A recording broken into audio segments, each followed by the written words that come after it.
আসসালামু আলাইকুম, সবাইকে ঈদ মুবারক। আজকে ঈদের দিন ছাগলের গোশত রান্না করব। তা ঈদের দিনের রান্না একটু অন্য নিয়মে রান্না। তো প্রথমে আমি কড়াইতে গোশত দিয়ে দিয়েছি। তো এখানে লবণ, হলুদ, ঝালের গুঁড়া সর্বপ্রথমে দিয়ে দিচ্ছি। দিয়ে এখন খুব সুন্দর করে মিশিয়ে একটু ঢেকে দেব। তা আমি এখন কোনো পানি ব্যবহার করব না, এইভাবে মিশিয়ে ঢেকে দিব।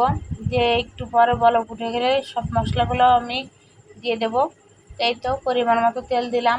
এখন দেব আদা রসুন বাটা। আর আসলে আমি দেখাতে পারিনি, মশলা গুঁড়া জিরা গুঁড়াটা আগে দেওয়া হয়ে গেছে।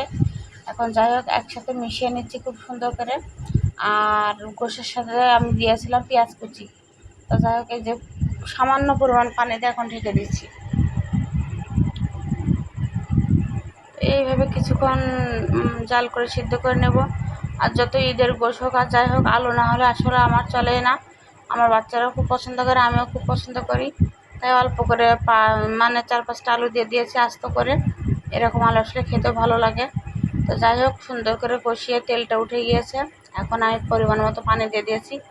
তো আজকে যে নিয়মে রান্না করেছি ছাড়া ছাড়া, এরকম আর কি এক এক সময় এক একটা মশলা দিয়ে রান্না করেছি।